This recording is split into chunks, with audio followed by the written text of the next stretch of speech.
I was just being very tired. So it was probably about this time of the year, around this date, that I was just starting to feel very tired. Wasn't didn't know a lot about COVID. It was just starting on the news, starting to be mentioned in the papers, and obviously on the different television stations. So I didn't know a lot of knowledge. Didn't have a lot of knowledge, but I was just feeling tired. And at first I thought, well, this is flu season.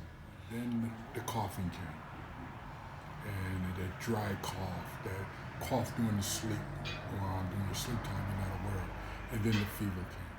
And when I realized I was very ill was a time when I literally slept from Friday to Sunday to prepare myself to come back to work on Monday.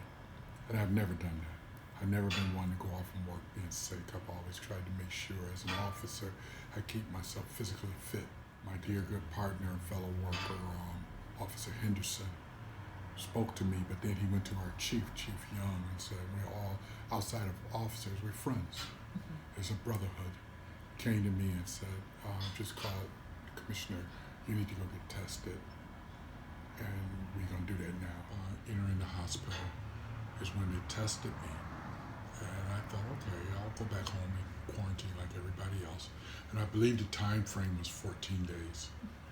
And when the nurse came to me, she said, you tested positive. I said, okay, I'm going to go home. She said, no, you're going to stay here. Say goodbye to your loved one. And I woke up about 2 months later. I never recalled leaving off the first floor. So I believe at that time my body was pretty much exhausted. Things were as they tell me now that my physicalness was breaking down. My oxygen level was somewhere around a 70. And so everything was starting at that time to close down. They said they don't know literally if I didn't come in at that moment, if I would have made it through the night or the next day. Because I just knew, I was just tired, and I guess I didn't realize at that time that my lungs were starting to collapse. They was working to do all they can to keep me alive.